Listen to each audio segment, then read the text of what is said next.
ఆంధ్రప్రదేశ్ మాజీ ముఖ్యమంత్రి జగన్మోహన్ రెడ్డితో పాటు ఆయనకు వత్తాసు పలుకుతున్న వారిని ఎలా అర్థం చేసుకోవాలి?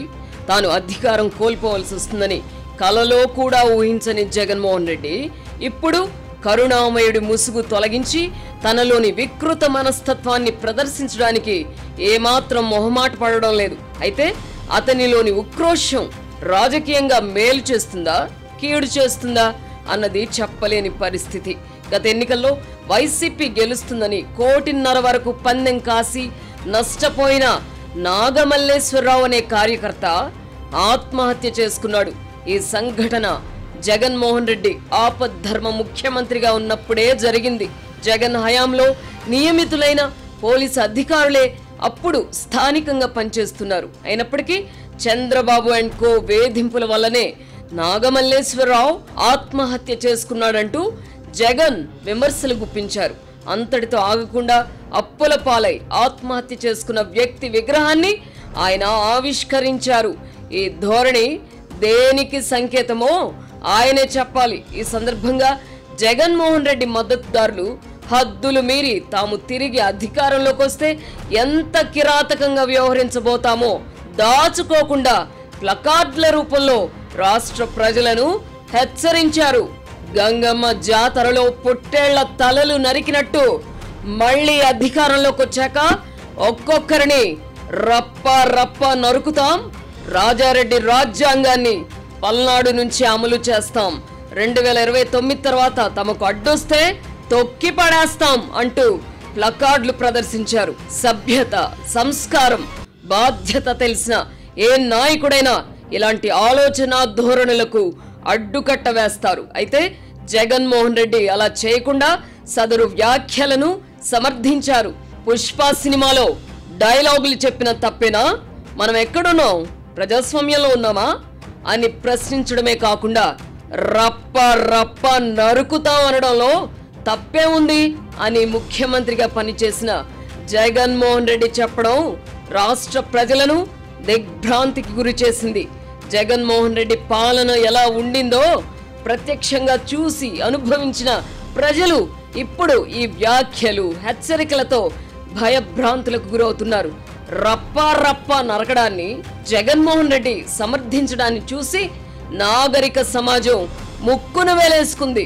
ఈ చేష్టలు, పోకడలు జగన్మోహన్ రెడ్డికి రాజకీయంగా ఎలా మేలు చేస్తాయో అంతు పట్టడం లేదు. రాష్ట్రంలో శాంతి భద్రతల సమస్యలు సృష్టించడం జగన్ అండ్ కో లక్ష్యం అయితే అయి ఉండవచ్చును గాని ప్రశాంత వాతావరణం కోరుకునే ప్రజలు ఇలాంటి వికృత పోకడలను హర్షించలేరు.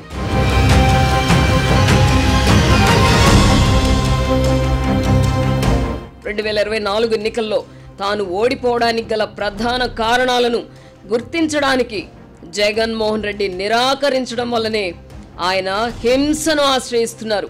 జగన్ పాలనలో అమలైన నిర్బంధాల వల్ల ప్రజలు ఉక్కపోతకు గురయ్యారు. ఆ కారణంగానే 56% ప్రజలు కూటమికి అనుకూలంగా ఓటు వేశారు. ఈ వాస్తవాన్ని గుర్తించకుండా 2029లో తిరిగి అధికారంలోకి వస్తే మరింత కర్కశంగా వ్యవహరిస్తామని, అడ్డొచ్చిన వారిని నరుకుతామని హెచ్చరించడం ద్వారా జగన్ అండ్ కో తమ అవకాశాలను తామే ధ్వంసం చేసుకుంటున్నామని గుర్తించలేకపోతున్నట్టుగా ఉంది. నేరస్తులు, సంఘ విద్రోహ శక్తులు, కుల మతోన్మాద శక్తులు తోడుంటే చాలునని జగన్ అండ్ కో భావిస్తున్నట్టుగా ఉంది. ఈ నేపథ్యంలోనే ఏమాత్రం వెరపు లేకుండా నరుకుడు భాష ప్రయోగిస్తున్నారు. అధికారంలో ఉన్నప్పుడు ప్రయోగించిన బూతు భాషనే ప్రజలు భరించలేకపోయారు. అలాంటిది మళ్ళీ అధికారంలోకి వస్తే నరుకుతామని హెచ్చరించడాన్ని ఎలా సమర్థిస్తారు? జగన్మోహన్ రెడ్డి వాపును చూసి బలుపు అనుకుంటున్నట్టుగా ఉంది. ఓదార్పు పేరిట జరుగుతున్న పర్యటనలకు భారీగా జన సమీకరణ చేస్తున్నారు. అలా వచ్చిన వారు జగన్ చుట్టూ చేరి పిచ్చిగోల చేస్తున్నారు. ఇదంతా చూసి 4 ఏళ్ల తర్వాత తాను మళ్ళీ ముఖ్యమంత్రి అవుతానని జగన్మోహన్ రెడ్డి కలలు కంటున్నారు. అతని మద్దతుదారులు కూడా అదే ట్రాన్స్ లోకి వెళుతున్నారు.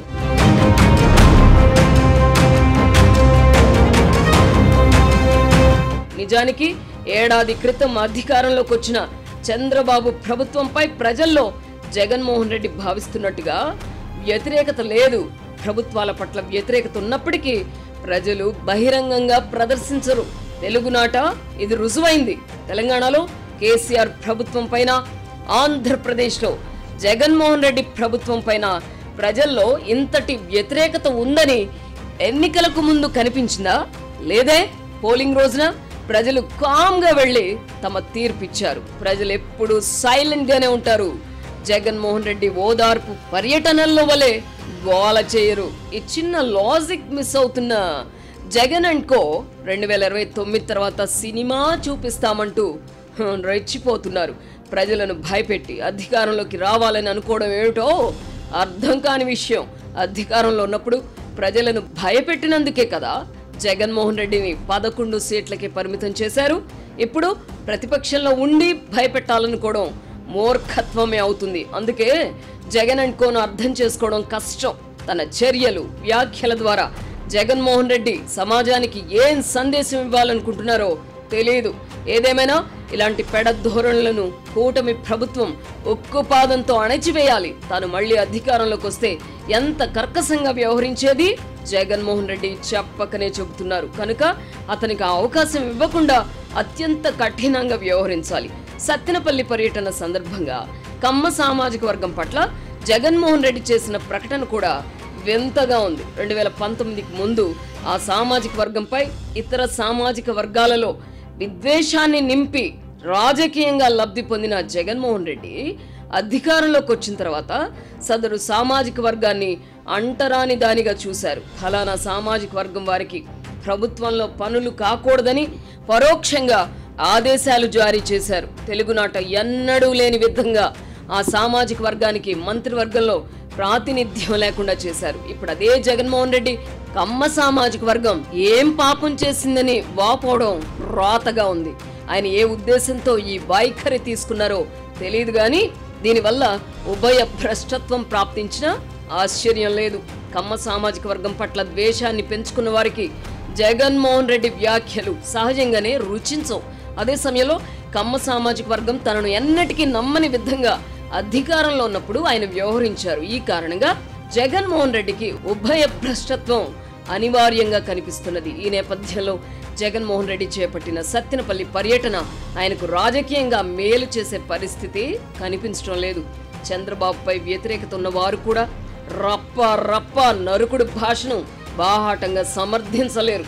ప్రజలను ఉన్మాదులుగా మార్చాలని జగన్ అండ్ కో భావిస్తున్నారు గాని ప్రజలు తెలివైన వారు అని అనేక సందర్భాల్లో రుజువైంది. వివిధ కారణాల వల్ల ఆంధ్రప్రదేశ్లో పిల్ల సైకోల సంఖ్య పెరిగింది. అదే సమయంలో రాష్ట్రంలో ప్రశాంత పరిస్థితులు ఉండాలనుకునేవారు జగన్మోహన్ రెడ్డికి శాశ్వతంగా దూరం అవుతున్నారు.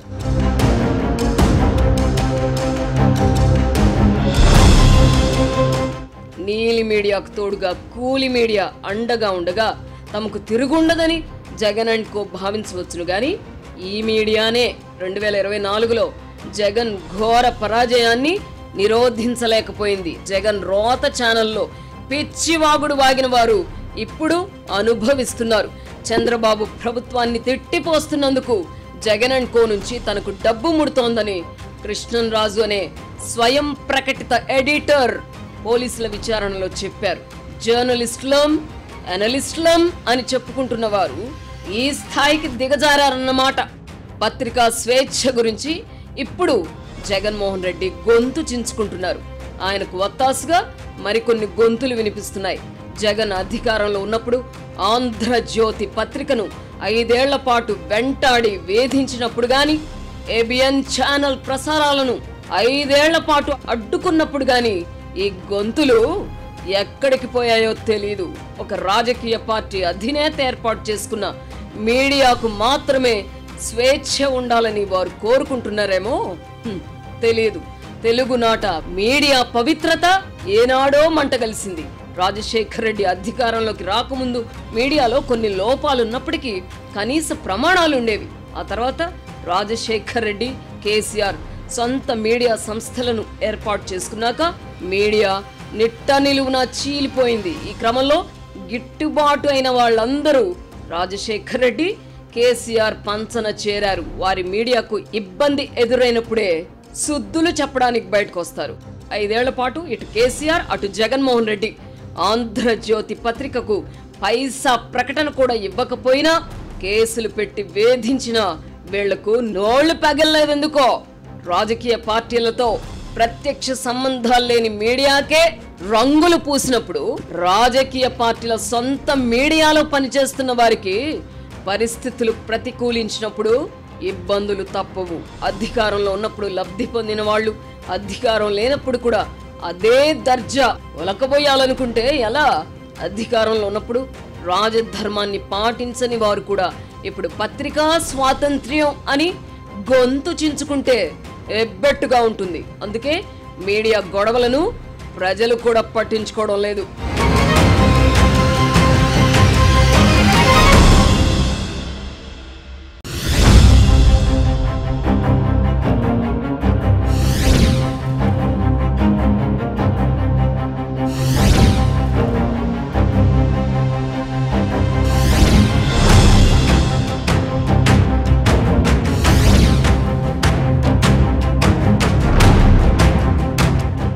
తెలంగాణలో చోటు చేసుకున్న టెలిఫోన్ ట్యాపింగ్ వ్యవహారం ఇప్పుడు ఉభయ తెలుగు రాష్ట్రాల్లో కాకరేపుతోంది.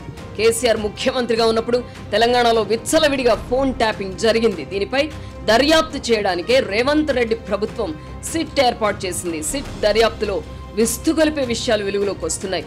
ఉప ఎన్నికైనా సాధారణ ఎన్నికలైనా ప్రత్యర్థులను కట్టడి చేయడానికి కేసీఆర్ ప్రభుత్వం ఫోన్ ట్యాపింగ్ ను బ్రహ్మాస్త్రంగా వాడుకుంది. ఫోన్లు దొంగచాటుగా వినడం తీవ్ర నేరమన్న విషయం మరచి వెచ్చలవిడిగా వందలాది మంది ఫోన్ సంభాషణలను విన్నారు. ఈ క్రమంలో అధికార పార్టీకి చెందిన వారు కూడా బాధితులుగా మిగిలారు. ఫోన్ ట్యాపింగ్ ఆధారంగానే కేసీఆర్ ఒకప్పుడు హరీష్ రావు, ఈటల రాజేందర్లను పక్కన పెట్టారు. ఆంధ్రప్రదేశ్ రాజకీయాలను శాసించడానికి కూడా కేసీఆర్ ఈ అస్త్రాన్ని ఎంచుకున్నారు. చంద్రబాబు ముఖ్యమంత్రిగా ఉన్నప్పుడు కూడా 2019 ఎన్నికల్లో ఆయనకు హైదరాబాద్ నుంచి నిధులు అందకుండా కట్టడి చేశారు. షర్మిల ఫోన్లతో పాటు ఆమె అనుయాయుల ఫోన్లను ట్యాప్ చేసి తన ఆప్త మిత్రుడైన జగన్మోహన్ రెడ్డికి ఆ వివరాలు అందించారు. దీంతో ఆ ఇరువురి మధ్య ఏర్పడిన బంధం ఫెవికాల్ కంటే దృఢమైనదని రుజువైంది. రక్త సంబంధం కంటే కేసీఆర్ జగన్ మధ్య బంధమే బలమైనదని షర్మిల సైతం వ్యాఖ్యానించారు. ఫోన్ ట్యాపింగ్ కు పాల్పడడం ద్వారా ప్రస్తుత తెలంగాణ ముఖ్యమంత్రి రేవంత్ రెడ్డిని ఇరికించిన కేసీఆర్ అప్పటి నుంచే ట్యాపింగ్ రుచి మరిగారు. దీంతో కేసీఆర్ ఆ తర్వాత కాలంలో వెచ్చలవిడిగా ఫోన్ ట్యాపింగ్ చేయగలిగారు. ఇందుకోసం ప్రభాకర్ రావు, రాధాకిషన్ రావు వంటి అధికారులను వాడుకున్నారు. పాపం పండుతుంది అంటారు. ఇప్పుడు ఫోన్ ట్యాపింగ్ పాపం పండుతోంది. ఈ వ్యవహారంలో దర్యాప్తు సజావుగా పూర్తయితే ఇటు కేసీఆర్ అటు జగన్మోహన్ రెడ్డి కూడా ఇరుక్కుపోతారు. రికార్డ్ చేసిన తన వాయిస్ ను తన చిన్నాన్న వైవి సుబ్బారెడ్డి తనకే వినిపించారని షర్మిల చెప్పుకొచ్చారు. దీన్ని బట్టి జగన్మోహన్ రెడ్డి కోసం కేసీఆర్ ట్యాపింగ్ చేయించారని అర్థమవుతోంది. టెలిఫోన్ ట్యాపింగ్ అనేది ఇప్పుడు సర్వసాధారణమైపోయింది. అందుకే ప్రజలు కూడా దీన్ని సీరియస్ గా తీసుకోవడం లేదు. అయితే తెలంగాణలో హైకోర్టు జడ్జిల ఫోన్లు కూడా ట్యాప్ చేయించడం ద్వారా కేసీఆర్ ప్రభుత్వం సరికొత్త రికార్డులు సృష్టించింది. మన దేశంలోనే కాదు, ప్రపంచవ్యాప్తంగా వ్యక్తిగత గోప్యత మౌలిక హక్కు. ఇప్పుడు ప్రభుత్వాలే ఈ హక్కును హరిస్తున్నాయి. బ్రిటిష్ వాళ్ళ పాలనలో ఎంపిక చేసుకున్న వారి ఫోన్లు ట్యాప్ చేయించడానికి అనువుగా 1885లో ఇండియన్ టెలిగ్రాఫ్ చట్టాన్ని తెచ్చారు. దేశానికి స్వాతంత్రం వచ్చినప్పటికీ ఈ చట్టం ఇప్పటికీ అమల్లోనే ఉంది. అయితే నియమ నిబంధనలు పాటించకుండా ఫోన్ ట్యాపింగ్ చేయడం తీవ్ర నేరంగా ఈ చట్టంలోనే పేర్కొన్నారు. ప్రజల భద్రత, అంతర్గత శాంతి భద్రతల వంటి కారణాలతో ఈ చట్టం ద్వారా ఫోన్లు ట్యాప్ చేసే అధికారం కేంద్ర రాష్ట్ర ప్రభుత్వాలకు సంక్రమించింది.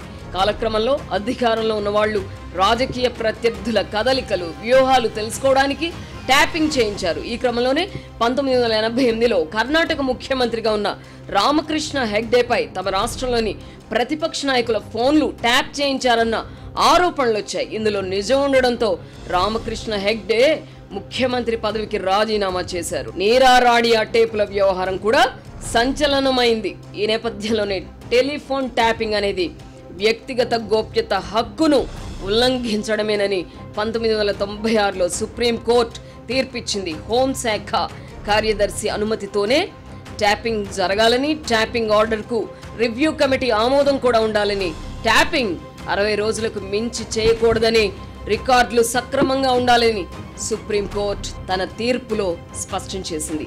చట్టపరంగా ఫోన్ ట్యాపింగ్కు అనుమతించే అధికారం కేంద్ర ప్రభుత్వ స్థాయిలో 10 సంస్థలకు మాత్రమే ఉంది.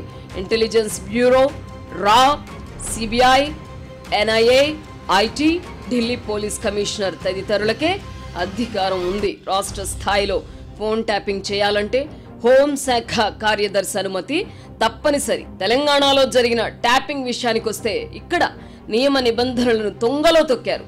నక్సలైట్ల పేరిట ఎవరి ఫోన్లు పడితే వారి ఫోన్లను ట్యాప్ చేశారు. డీజీపీ స్థాయి అధికారి సైతం స్వేచ్ఛగా ఫోన్లో మాట్లాడలేని పరిస్థితి కల్పించారు.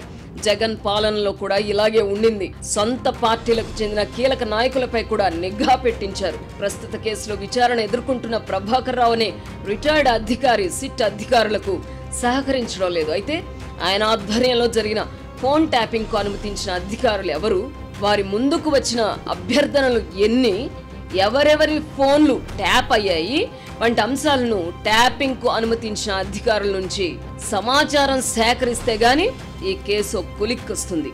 ఒకే సమయంలో, అది కూడా ఎన్నికలకు ముందు అన్ని వందల ఫోన్లు ట్యాప్ చేయడానికి ఎలా అనుమతించారు?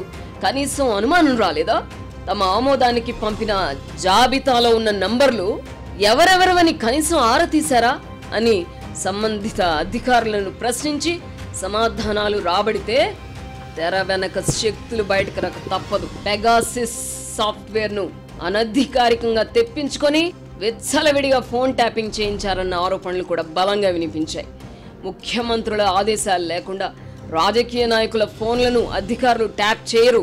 వందల కొద్ది ఫోన్లను ట్యాప్ చేయడం వల్ల కింది స్థాయి అధికారులు పనిలో పనిగా తమకు గిట్టని వారి ఫోన్లను కూడా దొంగచాటుగా విన్నారు. ముంబైలో ఒక కేసుకు సంబంధించి ఫోన్ ట్యాపింగ్ చేయించారు. అయితే ఆ పనికి నియమించబడిన ఆపరేటర్ తనకిష్టమైన ఒక హీరోయిన్ ఫోన్ను ప్రతిరోజు దొంగచాటుగా వినేవాడు. ఉన్నతాధికారుల తనిఖీలో ఇది బయటపడింది. ఈ లెక్కన ట్యాపింగ్ అనేది ఏ స్థాయిలోనైనా దుర్వినియోగం అయ్యే అవకాశం ఉంది. తెలంగాణ ప్రభుత్వం జరిపిస్తున్న దర్యాప్తులో కేసీఆర్ పాత్రకు సంబంధించిన ఆధారాలు లభిస్తాయా లేదా అన్నది వేచి చూడాలి. ఆధారాలు లభిస్తే రాజకీయంగా కేసీఆర్ పై ప్రతీకారం తీర్చుకోవడానికి ముఖ్యమంత్రి రేవంత్ రెడ్డికి అవకాశం లభిస్తుంది.